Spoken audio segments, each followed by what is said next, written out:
What's up, gurus? It's your boy Pablo, wishing each and every single one of you amazing gurus a happy Wednesday. Today's video, we are going to be talking about the Epic of Gilgamesh, which is one of the great stories of all time, a story each and every single one of us should know about. It is an ancient story and truly a fascinating one. But before we dive into this epic, I do want to give a special shout out to all of the gurus all over the world who are already following us at AskAGuru app on X and on Instagram. But if you're not already doing that, be sure to give us a follow on those platforms. And also, if you're not already doing it, subscribe here at AskAGuru TV. That way you can get all of our videos straight to you as soon as they drop. But most importantly, y'all, download AskAGuru or sign up at AskAGuru.com so that you lovely human being, can share with the entire world all of your favorite music, movies, books, and TV shows. And in doing so, you will receive some of the most epic, truly life-changing recommendations your way. And speaking of great recommendations, if you look at that beautiful record right there, I discovered the Japanese band Lamp from you gurus. And I have become obsessed with that band, and that is all thanks to you all. And that vinyl right there is not cheap at all, but I am truly obsessed with this band, and I give a huge shout out to you, the gurus, who turned me on to that band, in particular Sunday Limes. So shouts out to you, Sunday Limes. You are truly special.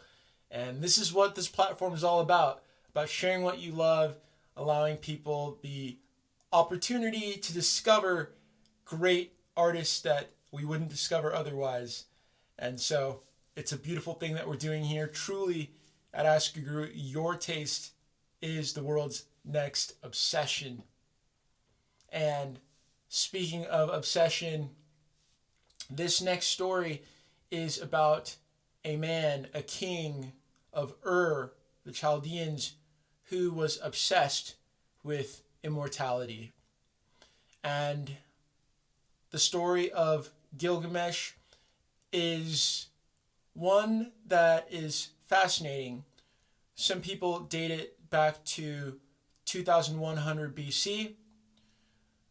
And it is, again, the story of a king, a very, very robust king, powerful, huge, tall, strong. And this king is ruling his territory by force. He's doing whatever he wants at will. He's, in many ways, you can describe it as abusing his people by just taking whatever he wants and causing havoc in that way. But he is nevertheless the king. He is prominent. He is kind of a spoiled brat in that he gets whatever he wants, literally. If he sees a person who's married, he doesn't care about any of that stuff. He's going around just doing whatever he wants in of the Chaldeans. And there's another individual. The name of this individual is Enkidu. Enkidu is a wild man. You can think of him as like a Tarzan, but again, he is described as having the physical prowess of like a bull. He's like a wild animal, but he's human. And he's so strong, but he's living in the wild, and he has care for the living creatures. So when some of the animals are trapped in a hunter's trap, he goes and he frees the animals, and so all the animals love him. They're not threatened by him, and he is living off the grass. He's living like a wild animal, and nevertheless he is civilized. He is basically, people have reported seeing him whoa, there's this wild man living in the forest. He's as fast as a leopard, and he's huge like a bull, and he's getting in the way of the hunters hunting. And so they try to come up with a plan to basically subdue this wild man. And so what do? They say, hey, let's send a beautiful woman to charm him. And that's what they do. They send a beautiful woman into the wilderness. She charms him. He is humanized by him, I would say euphemistically. I bet you can wonder how she did that. But he nevertheless comes back to society with this woman. And he begins to hear about the king Gilgamesh, who does as he pleases and is like a spoiled brat and is pretty much oppressing the people. I mean, I don't know how it wouldn't be called oppression, even if he is a king, you know? And so he is, Enkidu is told about Gilgamesh. And so right there, Enkidu declares that he will stop Gilgamesh. He's going to run up on him and he's going to confront him and basically have him stop oppressing the people. And so when Gilgamesh is like crashing a wedding to do what he normally does, which is to essentially terrorize his people by being a brute, Enkidu gets in the way and stops him and challenges him to a fight. And Gilgamesh is like, well, who in the world is trying to get in my way? Like, whoa, this is a big dude, but I'm Gilgamesh. I can do whatever I want. So they start fighting. The whole town, the whole city is watching them fight, wrestle. They're having like an epic fight. And eventually Gilgamesh wins the fight over this brute of a guy in Enkidu, but they become friends. And so the rest of the story is about how they become friends. They, are like buddies, besties, and eventually Gilgamesh gets tired of being a brute, doing all that he wants. At this point with Enkidu, he's like, I would presume also getting a little bit better, like as a human.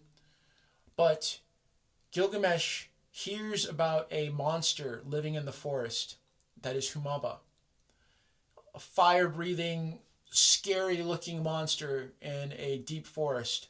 And he resolves to go into the forest and kill the monster. And Gilgamesh's mother basically says, Enkidu, please go with him to protect him. You guys are besties. Please be there with my son to protect him. And so Enkidu and Gilgamesh agree to go into the forest together to fight this monster. And they do that. But along the way, it's so funny. There are times where Gilgamesh will fall asleep. Like when they were like halfway to the forest, Gilgamesh falls asleep and he has these like really scary dreams where he sees the monster and he wakes up and he's like telling Enkidu like, no, we have to turn back. I had this terrible dream. It's so frightening. No, we're gonna turn back. And Enkidu like basically is like, nah, man, we can't go back. We already told everybody we're gonna go. Like we had this whole ceremony, this big thing. We have to keep going. Like there's no turning back. And this goes on, but to make a long story short, they make it to the forest. Now Gilgamesh and Enkidu have seen the lair of the monster Humaba. And Humaba senses them coming and starts threatening them.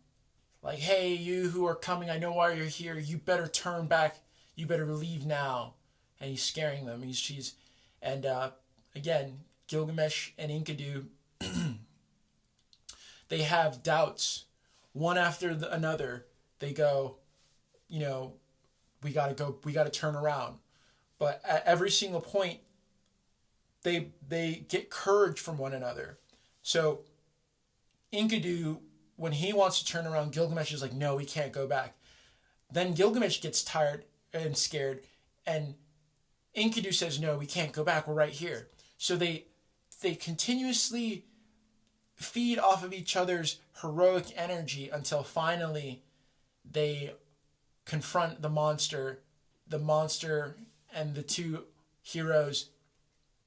They duke it out, they fight, and eventually Gilgamesh and Enkidu are able to be victorious. And so they return back to their city, Uruk, and they are given the hero's welcome. And then we have to keep in mind that there are parts of this clay tablet that are missing. But to make a long story short, Enkidu somehow gets an illness and he dies. And Gilgamesh is brokenhearted. He is truly devastated. He's lost his best friend. And he's crying and he starts to fear death. And he basically resolves that he needs to become immortal. That's the only thing that he can do now. And so he inquires and he finds out that there are survivors of the Great Flood who possess the secret to immortality, and it is only through them that he can become immortal. And so once again, the hero Gilgamesh goes on another quest, this time for immortality, to find the way to become immortal. And so this survivor of the Great Flood, many people say that this is Noah, that this is the comparison between Noah, who's mentioned in the Bible, and also there are many other texts that mention a survivor of a flood, of a great flood. But this is another instance in historical lore where we hear of a great flood and a survivor and his wife of the flood. And so many people believe this to be Noah. In the story, his name is Utnapishtim.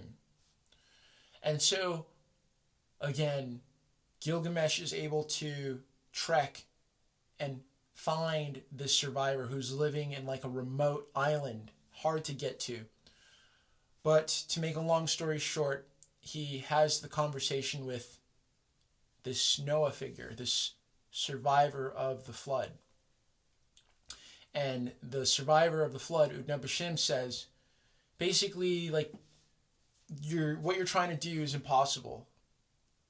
But if you are able to stay awake for like 9 days straight, then you can become immortal. And basically, Gilgamesh cannot do it. He falls asleep in the middle of it after like trying really hard. And so Utnapishtim basically says, you failed. You failed the test. You cannot become immortal. And Gilgamesh is devastated. But Utnapishtim tells him, look, you failed the test. There's only one other way. There is a plant off of the coast of what is now like Saudi Arabia or Oman. That area, the Red Sea. If you go to that ocean and you dive down, there is a plant. If you're able to retrieve that plant, it is the key to immortality. And so once again, our hero Gilgamesh journeys, gets to this sea, dives down into the ocean, and is able to find this plant. And as he emerges victorious with the plant, he goes and he's like relaxing, chilling by a tree. And as he is relaxing, a snake comes and steals the plant. And ultimately, Gilgamesh returns home empty-handed. And the rest of the text is not able to be found because, again, this is clay tablet. But that's how much of the story we can piece together. Truly a fascinating story, one that is ancient. And it's worth a read yourself. I read it in college, and after, like many years later, just rereading it, it's such a fascinating story. But one of the things that you can glean, you might be asking yourself, hey, what's What's the point of the story? But for me, my takeaway in this story is that in order to pull off feats, we often need somebody in our corner to encourage us when we get scared, when we get tired. The importance of your network, of your circle.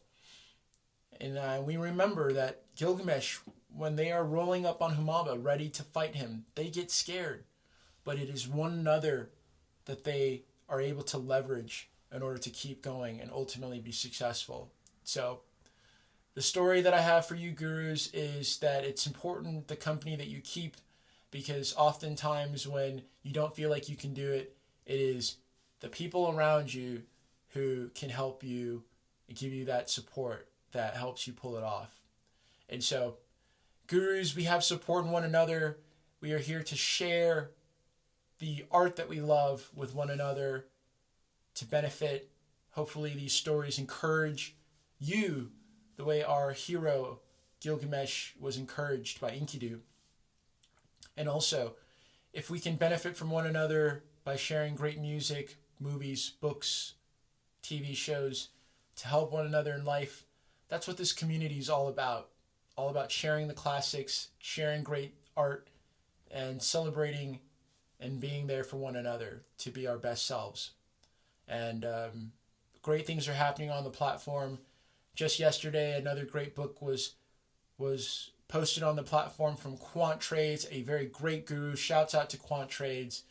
And also there are some new playlists added today from amazing gurus, one of them being Kitty Star 143. Always comes in clutch with the K-pop playlist. And so we're growing. We hope that you become a part of us in this epic movement. This is truly the greatest app in the world. If you're watching this, you are here early. This is a beautiful story that we are writing together, and I'm so glad that you are here with us. And you get to tell all your friends. I was one of the gurus, the early gurus. I remember those early days, but we are growing. So we encourage you to start playlists, start movie lists, book lists, anything. Contribute to existing lists, and it's a beautiful thing. If you catch our attention, you may just win Guru of the Week. And so tomorrow we are going to be naming the Artist of the Week. We have an amazing artist that you should know about, and we discovered this artist on our platform. That is the beauty of AskAGuru. And so I hope that you enjoy this video. I hope that the Epic of Gilgamesh intrigues you. If you've never heard of it, we've put you on. Now it's your turn to put us on. We'll be on the lookout, gurus. Have a great rest of the evening. See you tomorrow.